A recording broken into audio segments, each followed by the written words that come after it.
Hello everyone, and welcome back to my channel. So today as the title suggests, I'm gonna show you how I annotate my books. So if you've been watching this video or this channel for any amount of time, you know I annotate my books. I really love annotating my books. It's great. So I've split this video up into 4 different sections. So I'm first going to talk to you about why I specifically annotate. Then I'm going to talk to you about the materials that I use, the color coding systems that I use, things like that.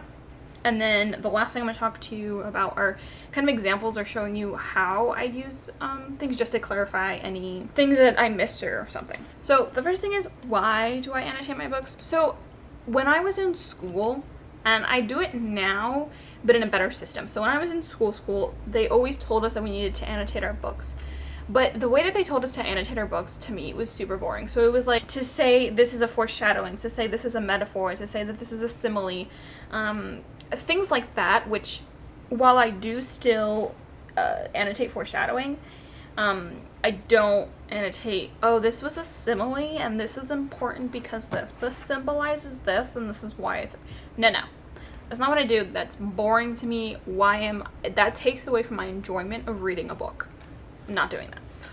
So I was always kind of against annotating. I never understood why people were doing it. Then, I think last summer, maybe early 2019, I watched Books with Chloe's video on how she annotates.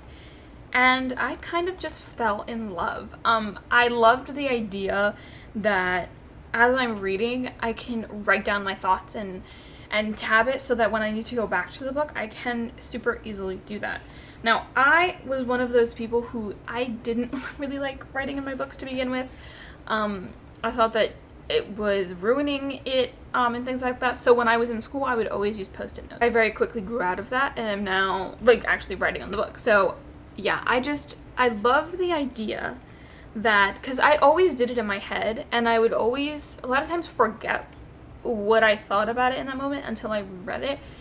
But I would always in my head make little comments about what I was reading in my head and what my thoughts are. But I loved the idea that I would have an outlet and a way to actually permanently write down my thoughts and know what I was feeling in that exact moment. It's a special feeling to me. It's a special, it's a way of me communicating with the characters and things like that. So I just really love annotating. The only thing that I would say that is kind of a downside is that if you don't because for me, I annotate pretty much every book that I read. I annotate every book that I read. I haven't come across a book that I didn't like enough that I would want to throw it away in any way, shape, or form since I've started annotating. But I do really like annotating my books. So before I just annotated whatever book I was, but I've only annotated maybe, I'm going to say 10 to 15 books because I am a slow reader. No, I'm going to say probably 20 books. Because I am kind of new to this. I'm just kind of showing you what system I have. So yeah, that's kind of why I annotate my books. I like the idea of doing that, and it just makes me feel good. I love doing it. And I think that even if you don't like doing it and you can't put things into words, you should still continue to do it. Because I completely understand. To me, I don't know how to put it into words, but I just love to annotate.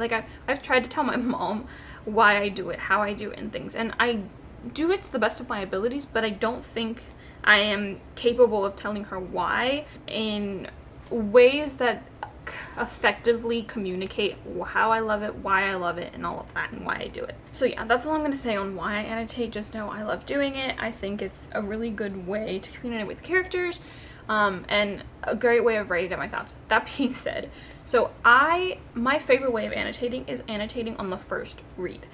I will annotate on rereads, and I'm doing that for the A Court of Thorns and Roses series. So I read this, and then recently I've annotated this one, and I annotated A Court of Mist and Fury, which I'm going to show you A Court of Mist and Fury later, but you've probably seen it if you've seen some of my other videos. So I do annotate on rereads, but I enjoy the genuine reaction that I have when I read a book for the first time, and those are the kinds of things that I want. So if I'm rereading it, a lot of times I already know what's happening, so it's a lot easier for me to say, oh, that's going to come into play later, or if there's a character who we liked to begin with and then we don't like after, I can be like, oh, I see the problems now.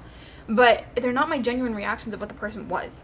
So I like doing it the first time around. Okay, that's all. That is actually all that I'm going to say for why I annotate my books. So the next category that I have is the materials that I use. So I store all of my materials in this pencil case.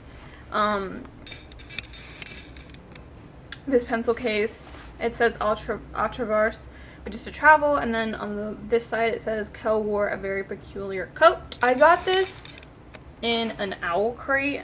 I can honestly not tell you which one it was, but it was there, so I used it. I used to use this one, which is also from an owl crate, but this one, which is also from an owl crate, but I didn't like how stiff the zipper was. And it wasn't very flexible, so I didn't like how stiff it was, so I switched it out for this one.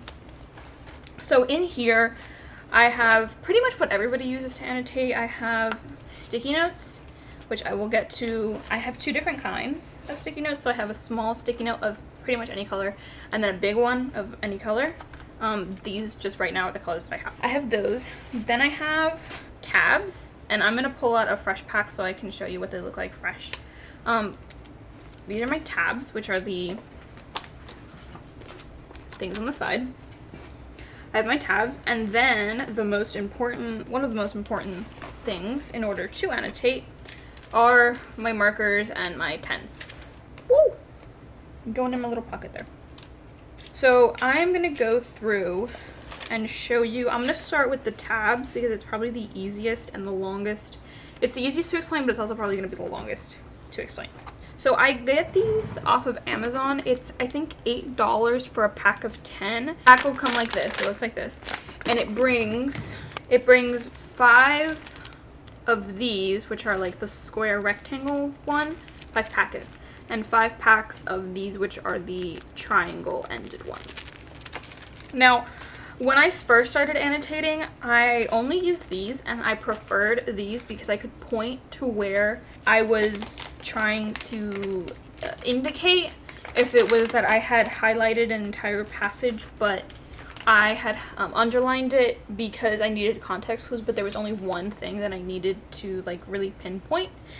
Now I much prefer these. The reason I prefer these is because they're longer, and so I know that it's not going to come out. I don't know why they're longer, but they are somehow much longer. Or maybe it's just the illusion because they're rectangle and they're like whole. But these, it does, like, I can't stick it as much into the book as these. So I do prefer these. So like most people who annotate, because I know there's a lot of videos out there about this, but I just kind of wanted to show you how I personally do it because it is a little different from everybody else. So the colors to me are super important because I do color code my annotations. So let me just go through them really quickly.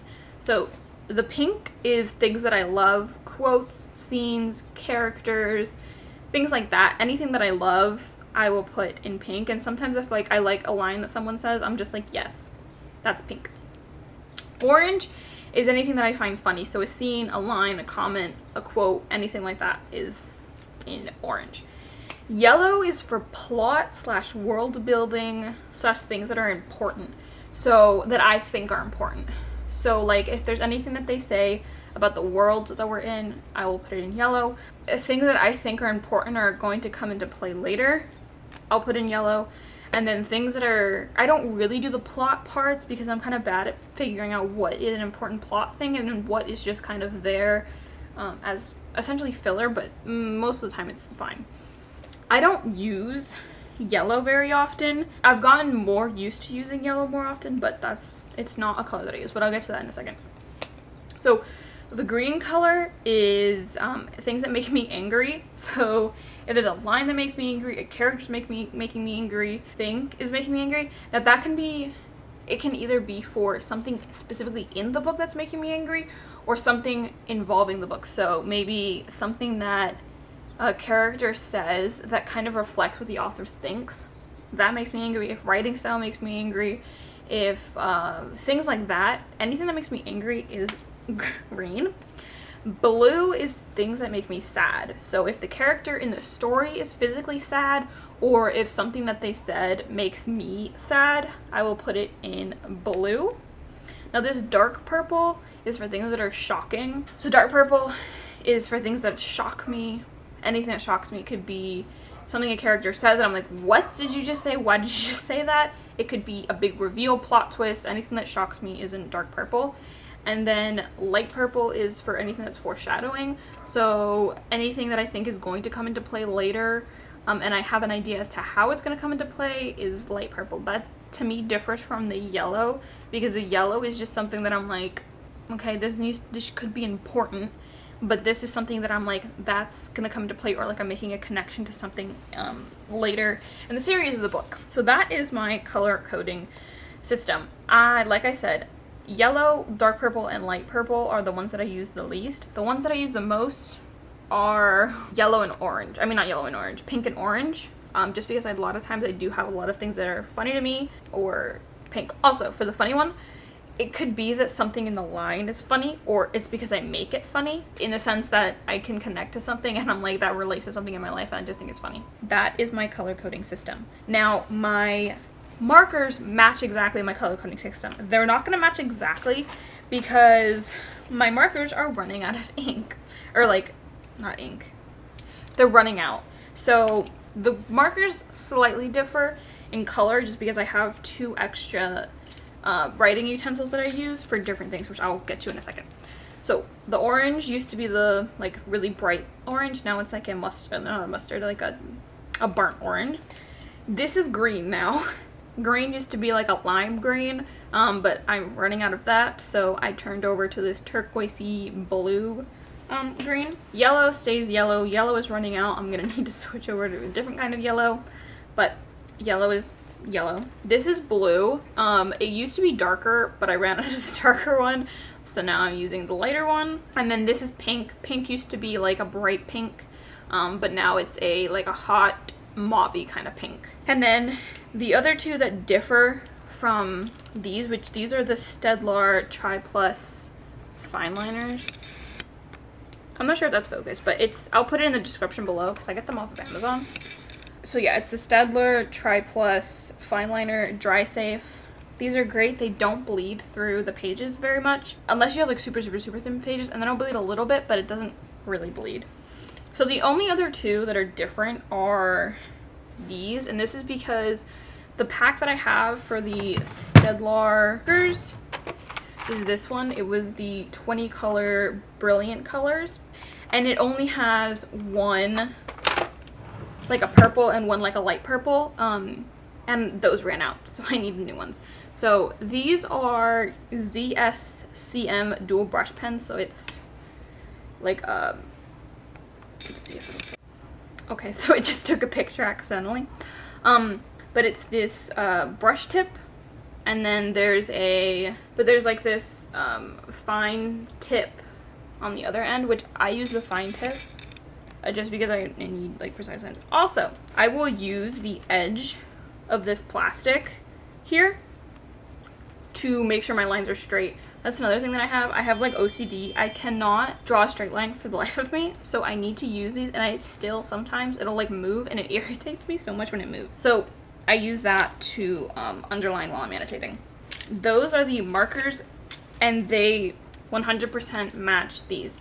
The only thing is that sometimes I will underline something, but I won't tab it, but every time that I tab something, I will underline it. Because if I tabbed something and I didn't underline it, I would have no idea what I was referencing. So almost always, no, I always use the markers to underline.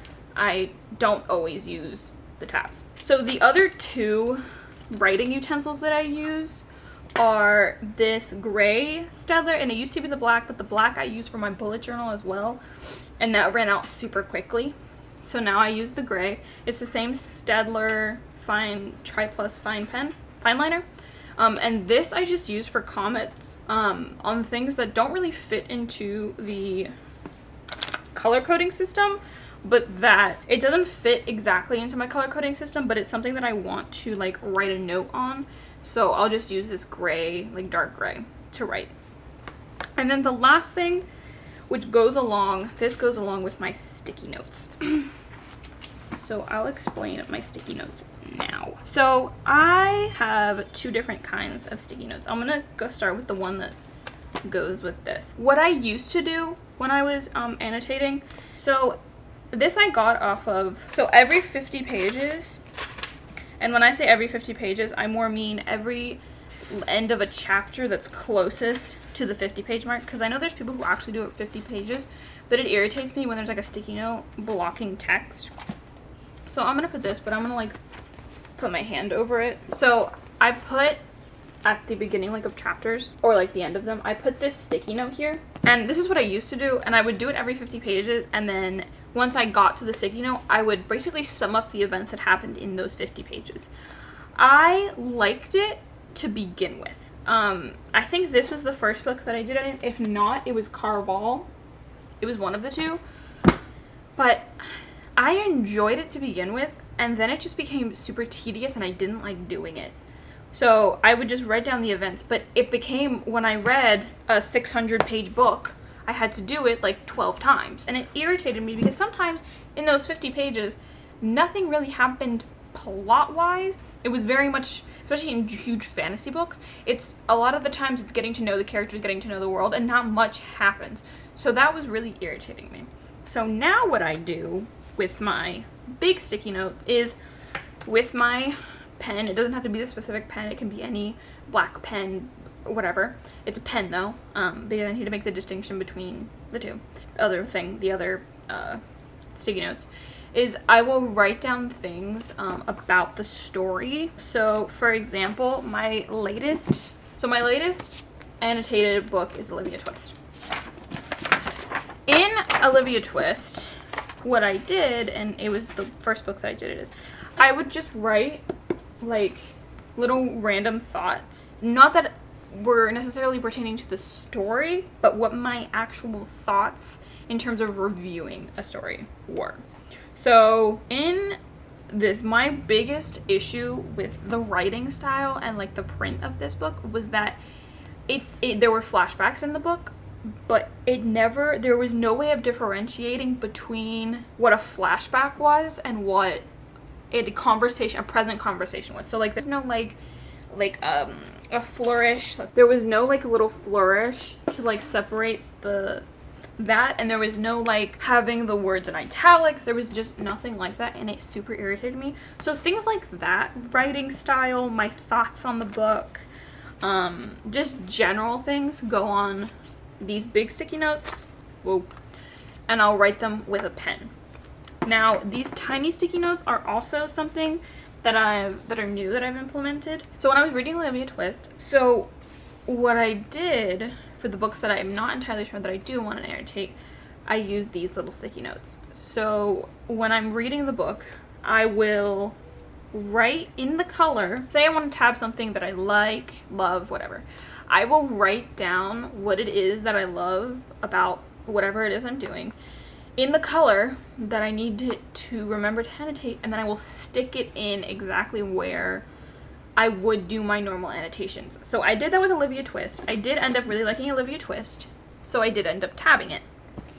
But I think this saves me because it's a lot easier to take out just a little sticky note of things that you've annotated and just call it a day with that. So that are my little yellow ones, and like I said, the sticky notes, it doesn't matter what color they are, just at the moment I have these two. So that is everything for the color coding system, and kind of for the bulk of the video, because that was gonna always be the bulk of the video, was gonna be me kind of explaining exactly my color coding system and how I do things. What I want to do now, I think I've said everything that I need to on that regard, and that okay, so if I look different, or if the lighting's different, or if my hair looks different, my camera died as I was filming that last part, and it's like 3 days later.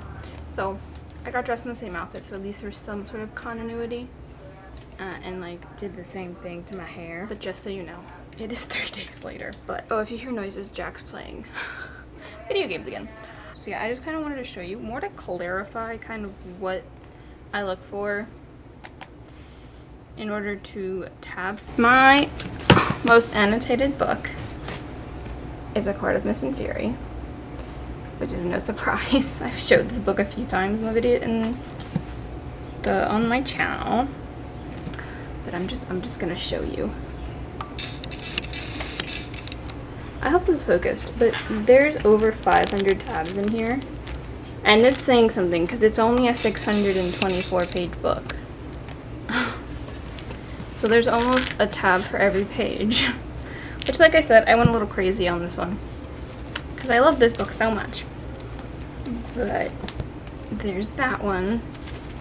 If you want, I could do an entire like flip through video of just like the flip through of this entire thing. Let me know if you want to see that, because that might be interesting, although a lot of times there's spoilers for the first book, so just letting you know for that.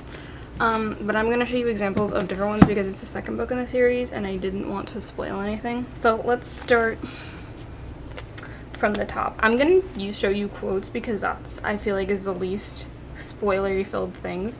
So pink, like I said, is things that I love, and like one of the pink tabs that I have in Strange the Dreamer is, it was impossible, of course, but when did that ever stop any dreamer from dreaming, which is like a really famous quote from the book. So there's that. So it's kind of pink. I'm using orange for Aurora as Aurora Rising because this is actually a lot funnier than I thought it was gonna be. So there's like funny lines. This quote just reminded me of Jack and I, which I thought was funny. So this is one of the ones where it's like, it was funny, but it was also, it reminded me of something. So it's Scarlett and her brother, what is it, Tyler? They're fighting and she's like, respect your elders, brother mine. You're 3 minutes older than me, Scarlett. 3 minutes and 37.4 seconds, P-bro. You know, I hate it when you call me that. Why do you think I do it? That just sounds like me and my brother.